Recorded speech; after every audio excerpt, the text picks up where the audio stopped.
몇 년 지나니까 타일이 떠서 그런지 밟을 때마다 막 들썩들썩거려요. 저희 집은 바닥을 마루로 했는데 아이가 뭐 걸을 때마다 쿵쿵거려서 저녁만 되면 눈치 보여 죽겠어요. 저희 집 같은 경우는 가구를 자주 옮기는데 바닥이 장판이라 그런지 자국이 계속 남네요. 인터넷을 보면 이런 바닥재 후기가 많은데요. 피디님, 이런 후기들은 왜 자꾸 나올까요? 바닥을 선택하면서 아마 예쁜 디자인만 보고 고른 거 아닐까요? 네, 맞아요. 보통 디자인만 선택하시면 이런 예상치 못한 문제들이 생겼을 때 불만이 더 커질 수가 있는데요. 특히 이런 인테리어 바닥재 같은 경우는 살면서 기존에 공사하셨던 거를 철거하고 다시 새로 하는 거를 못 합니다.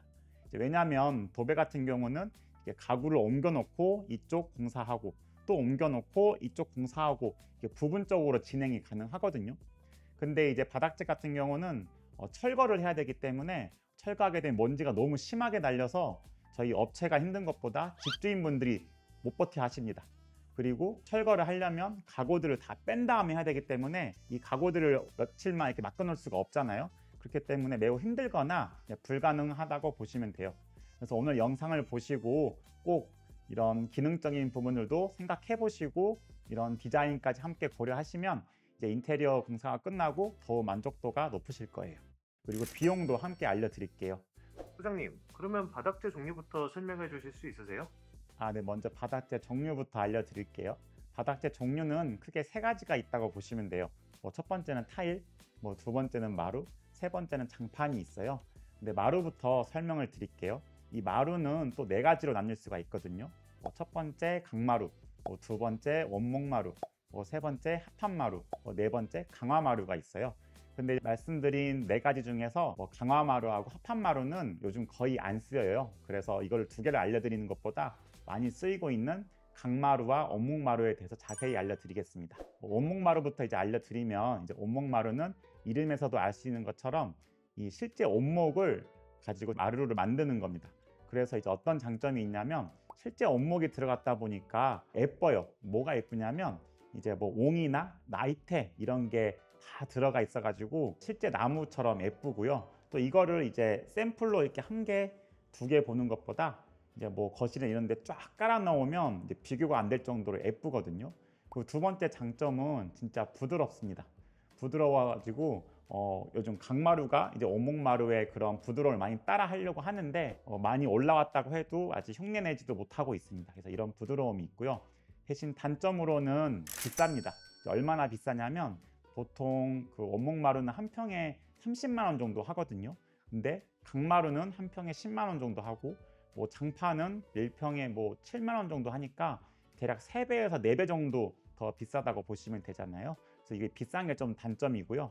그 다음에 두 번째 단점으로는 스크래치가 잘 납니다. 원목이다 보니까 스크래치가 잘 나서 간혹 이제 집에 손님이 놀러 오셔가지고 이렇게 의자를 끌면은 되게 집주인분이 저 긁히면 안 되는데 라고 되게 걱정하시는 분들도 많다고 하더라고요. 자, 소장님, 그러면 이 원목마루를 추천하고 싶으신 분이나 추천하지 않으신 분 좀 알려주시겠어요? 네, 먼저 추천드리고 싶은 분부터 알려드릴게요. 추천드리고 싶은 분은 경제적으로 좀 여유가 있어서 인테리어 비용 예산도 좀 넉넉하신 분을 추천드립니다. 왜냐하면 이제 온목마루에 좀 많은 돈을 쓰고 다른 공간에도 쓸 예산이 남아 있잖아요. 그렇기 때문에 이제 인테리어가 밸런스 있게 될 수가 있거든요. 그리고 또 추천드리고 싶은 분은 생활 라이프가 좌식 생활을 하시는 분을 주로 추천드립니다. 왜냐하면은 이제 온목마루가 부드럽다고 했잖아요. 그렇기 때문에 주로 이렇게 앉아서 하시거나 바닥에 누워서 생활하시는 분들은 이 신체가 바닥에 닿는 부위가 많기 때문에 더 만족도가 높으시더라고요. 대신 이제 추천드리지 않는 분들은 경제적으로 여유가 없으신 분들 추천드리지 않습니다. 왜냐하면 예산은 한정돼 있는데 온목마루에 내가 너무 많은 돈을 써버려서 다른 공간에 쓸 돈이 없어. 그러면 이제 인테리어의 밸런스가 좀 안 맞으면서 만족도가 좀 내려갈 수 있거든요. 그래서 이런 분들은 오히려 가성비 있게 마루 느낌을 내고 싶으면 강마루로 하시고 비용을 아끼신 다음에 다른 공간에 비용을 쓰시는 게 더 좋죠. 그리고 또 추천드리지 않는 분은 애들이 있는 가정은 좀 추천드리지 않습니다. 이제 저희 애도 이제 3살인데 물건을 엄청 던지고 떨어뜨립니다. 장난감도 막 던지거든요. 그러면 이제 던질 때마다 이제 원목마루는 단점이 스크래치가 잘 생긴다고 말씀을 드렸잖아요. 그래서 패이거나 스크래치 생기는 게 계속 신경 쓰일 수가 있고, 또 반려동물 중에 뭐 강아지나 고양이를 키우시는 분들도 좀 추천드리지 않아요. 왜냐하면은 이 발톱이 있잖아요. 발톱이 마루를 계속 걸으면서 긁으니까 이런 장기스들이 금방 생깁니다. 아 그럼 설명 들으니까 느낌 오는데 혹시 원목마루 느낌은 흉내냈지만 원목마루의 단점을 보완한 바닥재가 강마루인가요? 아, 네, 맞아요. 이제 오목마루의 단점을 보완해서 나온 재료가 이제 강마루입니다. 이제 오목마루의 단점이 이제 스크래치가 잘 생긴다고 했잖아요. 그래서 강마루는 이름에서도 알듯이 이 강이 강하다 할 때 강입니다. 그래서 내구성이 강해요. 그래서 스크래치 이런 게 안 생기고요. 왜냐하면은 이 강마루 같은 경우는 이 합판 위에다가 이제 이 마루 느낌 나는 필름을 씌우고 또 코팅까지 올라가거든요. 그래서 이제 스크래치나 이런 점에서 강하고요. 그리고 또 오목마루의 이제 단점이 가격이 비싸다고 했잖아요. 그래서 이 강마루의 또 장점은 가성비가 좋습니다. 뭐 오목마루가 30만 원이라면 강마루는 10만 원에 할 수가 있고요. 그리고 또 마지막으로 장점이 무늬가 다양해요. 그래서 무늬가 적게는 10개에서 많으면 뭐 100개까지도 가지고 있는 업체들이 있거든요. 대신 이제 단점은 너무 이제 그 강하다 보니까 층간 소음에 민감합니다. 예를 들어서 우리 아이가 뭐 뛰지도 않고 걷기만 하는데도 쿵쿵쿵쿵 바닥이 울려가지고 층간소음이 되게 너무 걱정된다고 하시는 분들이 좀 많더라고요. 소장님 그러면 강마루를 추천하시는 분과 추천하고 싶지 않으신 분도 추가로 알려주시겠어요? 아, 네. 추천 드리고 싶으신 분들은 먼저 이제 가성비 있게 인테리어 하고 싶으신 분들 추천드려요. 이제 마루 느낌은 내고 싶지만 오목마루는 너무 비싸서 이제 그런 느낌만 낼 수 있는 강마루를 추천드리고요. 그리고 또 이제 강하다 보니까 나는 이제 마루에 스크래치 나는 걸 별로 신경 쓰고 싶지 않아, 이런 분들께도 좀 추천을 드립니다. 대신 이제 추천드리지 않는 분은, 제가 강마루는 층간소음이 좀 많이 발생할 수 있다고 말씀을 드렸잖아요. 그렇기 때문에 좀 집에 뛰어노는 연령대의 아이들이 많은 집은 강마루를 좀 추천드리지가 않고요. 강마루를 하셨다고 하시더라도 이런 분들은 결국 강마루 위에다가 또 층간소음 방지 매트를 이제 올려놓고 쓰시더라고요. 그럴 바에는 차라리 그냥 장판으로 하시는 게 어떨까 싶습니다. 소장님 저희 집도 마루인 것 같은데 혹시 원목마루인지 강마루인지 잘 모르겠거든요. 이제 친구 집도 놀러 가면 원목마루야 강마루야 보게 될 것 같은데 구분하는 방법이 있을까요? 네, 좀 일반인이 구분하기 쉬운 팁을 좀 알려드리면, 이 무늬 패턴을 보고 구분하시면 돼요. 이제 강마루는 위에 필름을 얹은 자재라고 말씀을 드렸잖아요. 그렇기 때문에 이 패턴이 좀 일정하게 반복이 됩니다. 하지만 원목마루는 원목 그대로이기 때문에 패턴이 반복될 수가 없겠죠. 나무마다 다 모양이 다르니까요. 그래서 이 무늬 패턴을 보고 패턴이 좀 일정하다라고 하면은 그건 강마루이고요. 근데 봤는데 패턴이 너무 다양하게 진짜 너무 자연스럽다, 그러면 이제 오목마루라고 보시면 됩니다. 이제 이렇게 인테리어에 관심을 가지신 분들은 좀 친하지 않는 낯선 집에 놀러 갔을 때도 좀 아이스 브레이킹 하기 좋아요. 내가 딱 바닥을 봤는데 만약에 오목마루다 그러면 이제 칭찬을 해드릴 수가 있는 거죠. 아, 이거 오목마루라서 그런지 너무 부드러워요, 이거 비싸지 않아요, 너무 예뻐요 라고 이렇게 말씀을 하시면 집주인분께서 이제 애깃거리가 생기는 거죠. 그래서 그 애깃거리로 이제 스몰 토킹을 하다 보면 좀 자연스럽게 좀 아이스 브레이킹이 되는 효과도 있습니다. 그리고 이어서 장판도 알려드릴게요. 장판은 이렇게 마루처럼 재질에 따라서 종류나 가격을 구분되지 않고 이제 두께에 따라서 뭐 가격과 종류가 구분됩니다. 예를 들어서 뭐 1.8T, 4.5T 이런 식으로 좀 구분이 되거든요. 근데 이제 또 인테리어를 처음 하시는 분들은 1.8T 할 때 뒤에 붙은 T가 뭐냐라고 물어보시는 분들이 있어요. 이 T는 밀이라고 보시면 됩니다. 그래서 1.8T라고 하면 장판의 두께가 1.8mm구나, 4.5T라고 하면 장판의 두께가 4.5mm구나 라고 생각하시면 되고요. 아니 그럼 왜 이해하기 편하기 쉽게 미리를 쓰면 되지 왜 T를 쓰냐 또 물어보시는 분들이 있어요. 이제 이 T는 이 건축이나 인테리어 쪽에서 이제 쓰는 용어거든요. 그래서 두께 할 때 영어가 thickness잖아요. 그래서 이 T를 약어로 쓰는 겁니다. 그래서 저도 이제 상담을 하다 보면 그 일반인들이 좀 알기 쉽게 저희는 이제 이 T 대신 미리로 바꿔서 설명을 드리거든요. 그래서 다른 업체분들도 좀 이걸 보시고 좀 T 대신 미리를 쓰면 어떨까 좀 생각도 합니다. 장판의 또 이제 장점을 바로 이어서 알려드리면, 장판의 장점은 크게 두 개가 있는 것 같아요. 첫 번째는 쿠션감입니다. 장판이다 보니까 쿠션감이 있어서 뭐 애들이 넘어지거나 뭐 떨어져도 좀 안전한 편이고요. 그리고 두 번째는 가격이 쌉니다. 가격이 착해요. 아까 말씀드린 것처럼 장판은 평당 한 5에서 7만 원 정도 하거든요. 근데 이제 뭐 강마루는 10만 원, 원목마루는 30만 원이니까 얼마나 싼지 감이 오시죠? 그리고 단점은 그 방수가 잘 된다는 겁니다. 방수가 잘 되는 게 왜 단점이냐라고 물어보시는 분들도 계시는데, 이제 그 방수가 잘 돼서 애들이 음료수를 이제 흘렸을 때 닦기 쉬운 건 장점이 맞고요. 대신 단점으로는 그 장판 밑에 이제 물이나 습기가 들어갔는데, 그게 이제 방수가 너무 잘 되다 보니까 환기가 안 돼서 거기에 곰팡이가 생기는 경우도 있어요. 이런 점은 좀 단점이 될 수가 있고요. 그리고 또 장판의 또 안 좋은 단점으로는 자국이 잘 생깁니다. 잠깐 내가 여기다가 살짝 무거운 가구를 놔뒀다가 옮겼는데 바로 자국이 생길 수가 있어요. 그래서 이런 단점들을 좀 알고 계시면 도움이 되실 것 같아요. 소장님, 장판을 추천하시는 분과 추천하고 싶지 않으신 분도 추가로 알려주시겠어요?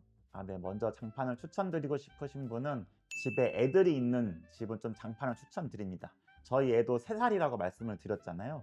저희 애 같은 경우는 걸어 다닐 때보다 뛰어다니는 시간이 더 많고요. 또 그냥 가만히 있을 때보다 이런 의자에 올라가는 시간이 더 많아요. 그래서 이런 데서 뛰어내리거든요. 그럼 뛰어내릴 때 당연히 착지를 못하죠. 근육이 없으니까. 쿵 넘어지는데 이때 장판이니까 괜찮거든요. 근데 만약에 넘어졌는데 그게 타일이라고 하면 애들이 좀 다칠 수가 있겠죠. 그리고 추천드리지 좀 않는 분은 아까 말씀드린 것처럼 집에 습기가 좀 유독 많은 집들이 있어요. 해가 잘 안 들어가지고 좀 습기가 있다거나, 아니면은 아파트가 좀 오래돼서 결로 현상들 때문에 이제 습기가 있는 집들이 있는데요. 이런 집들은 또 환기까지 잘 안 되면 이제 밑에 곰팡이가 생길 수 있습니다. 몇 년이 지나면 곰팡이가 생길 수 있는데, 집주인분들은 그걸 모르세요. 그 곰팡이 냄새에 익숙해져 가지고. 근데 집에 처음 오시는 분들은 이 쿰쿰한 냄새가 뭐지? 라고 이제 말씀하시는 분들도 있습니다. 소장님, 근데 장판 알려주신 것처럼 장점은 많은 것 같은데 요즘 장판으로 인테리어 하면 싸구려라는 인식이 있는 것 같아요. 또는 안 예쁘다는 인식도 있는 것 같고요. 이건 왜 그럴까요? 이건 제 생각일 수도 있는데요. 아무래도 이런 유튜브나 블로그, SNS에 주로 내 집 예쁘죠? 라고 올라온 사진들이 장판은 없고 타일이나 마루가 많기 때문에 그렇지 않을까 좀 싶습니다. 근데 이제 장판으로 인테리어를 했다고 절대 싸구려가 아니거든요. 왜냐하면은 장판 같은 경우도 그 두께에 따라서 가격이 올라간다 그랬잖아요. 4.5mm 정도 좀 높은 장판은 가격이 좀 비쌉니다. 그러니까 싸구려가 아니고요. 그리고 실제로 이제 뭐 카페나 유튜브 댓글들을 보시면 장판이어서 만족해요 라는 후기들이 훨씬 더 많습니다. 그래서 아마 이 영상을 업로드하면 여기도 달릴 수도 있을 것 같은데요. 그래서 인테리어를 좀 하시기 전에 좀 후기들을 좀 많이 살펴보시면 좀 장판에 대한 선입견을 바꾸실 수도 있으실 것 같아요. 그럼 이어서 타일도 알려드릴게요. 타일은 종류가 2가지로 나뉜다고 생각하시면 됩니다. 뭐 첫 번째는 포쉐린, 뭐 두 번째는 폴리싱, 이렇게 나뉘는데요. 비전문가분들은 또 모르죠. 이게 어떤 차이가 있는지를 제가 쉽게 설명해 드리면, 까칠까칠하냐 매끄럽냐, 그리고 무광이냐 유광이냐, 이렇게 구분하시면 돼요. 포쉐린은 까칠까칠하고 무광이고요. 폴리싱은 매끄럽고 유광입니다. 근데 보통 이제 바닥재로 쓰이는 거는 이 포세린만 쓰인다고 생각하시면 돼요. 왜냐하면 이 폴리싱처럼 매끄러운 거는 미끄러지기 쉽기 때문에 바닥재로 쓰이기는 적합하지 않는 거죠. 타일의 또 장점을 바로 이어서 알려드리면, 첫 번째는 내구성이 진짜 좋습니다. 내구성이 좋아서 스크래치나 페인 이런 게 없고요. 거의 10년 동안 그대로 쭉 가신다고 보시면 돼요. 또 두 번째 장점은 호텔처럼 좀 고급스러운 분위기가 연출이 돼요. 대신 단점은 이제 가격이 비싸다는 건데요. 온목마루처럼 좀 가격이 비쌉니다. 한 평당 30만 원 정도로 좀 비싼 편이고요. 그리고 또 단점은 딱딱합니다. 딱딱해서 이제 물건을 떨어뜨렸을 때 마루나 장판 같은 경우는 안 깨지는 경우가 있는데, 이제 타일이어서 깨지는 경우가 많아요. 그래서 딱딱하다 보니까 이제 또 걷다 보면 촉감도 별로거든요. 그래서 그렇게 딱딱함, 촉감이 싫으신 분들은 이제 그런 타일을 하시면 안 되시겠죠. 소장님, 근데 타일은 말씀하신 것 외에도 좀 차갑다거나 이런 후기들이 있는데 이건 왜 그런 거예요?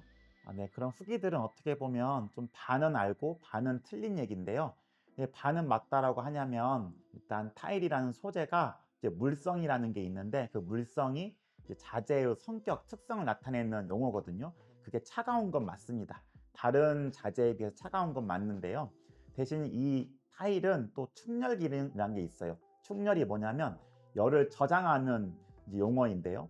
타일은 열을 저장하기 때문에 우리나라는 주로 이렇게 난방식 형태잖아요. 그렇기 때문에 난방을 하게 되면 이 타일에서 열이 저장돼 가지고 난방을 꺼도 열이 좀 오래 유지가 돼서 따뜻한 점이 있고요. 대신 이제 차갑다라고 주로 하시는 분들이 이제 상가나 사무실 같은 경우는 이런 바닥에 난방이 없잖아요.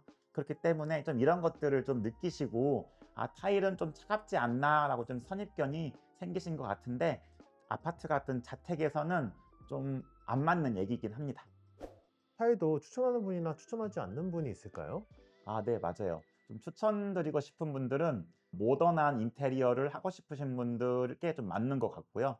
그러니까 호텔처럼 고급스러운 느낌을 원하시는 분들은 좀 타일을 많이 추천드립니다. 요즘 강마루가 이제 타일처럼 패턴이 나온 게 있어요.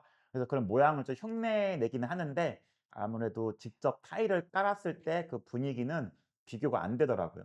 그리고 추천드리지 않는 분은 말씀드린 것처럼 딱딱하기 때문에 좀 애들이 집에 있거나 노인분들이 계신 분들을 좀 추천하지 않아요. 넘어지셨을 때 살짝 다칠 거를 크게 다칠 수가 있거든요. 그리고 또 말씀드린 것처럼 타일은 평당 30만 원 정도로 비싸기 때문에 인테리어 예산이 좀 충분하지 않으시다면 다시 한번 좀 생각을 해보시는 것도 추천을 드립니다. 네, 지금까지 바닥재, 장판, 마루, 타일 장점과 단점에 대해서 알려드렸어요. 계속 말씀을 드린 것처럼 이런 바닥재가 요즘 대세고 트렌드니까 모두 다 이런 걸로 하세요는 없고요. 우리 가족 구성원이나 라이프 스타일에 맞게 장점과 단점을 좀 비교해서 선택하시면 만족도가 더 올라갈 것 같습니다. 그리고 이제 바닥재를 보시는 분들은 아마 인테리어를 계획하고 계신 분들이 많으실 것 같아요. 그래서 여러 업체에서 이제 견적을 받고 비교를 하실 텐데 그 비교하실 때 어떤 점들을 비교하시면 좋고 또 최대 2천만 원까지 아낄 수 있는 방법을 제가 영상으로 만들어 놓은 게 있어요. 아래 고정 댓글에 링크로 남겨 놓을 테니까 필요하신 분들은 보시면 좀 도움이 되실 것 같습니다. 이번 영상이 좀 도움이 되셨나요? 도움이 되셨다면 좋아요와 구독을 누르시면 이 영상이 알고리즘을 타고 멀리 퍼져서 다른 분들도 좀 보시는데 도움이 되실 것 같아요. 그리고 앞으로 제 채널에서는 인테리어 공사뿐만 아니라 물건을 이렇게 정리하면 공간을 더 효율적으로 쓸 수 있다. 이런 내용도 알려드릴 거예요. 이런 쪽에 관심 있으신 분들은 구독을 누르시고 좀 편안하게 보실 수 있으실 것 같습니다. 제 채널은 작아가지고 이 영상만 보시고 나가시면 다시 제 채널 찾기 좀 힘드실 거예요. 네, 감사합니다.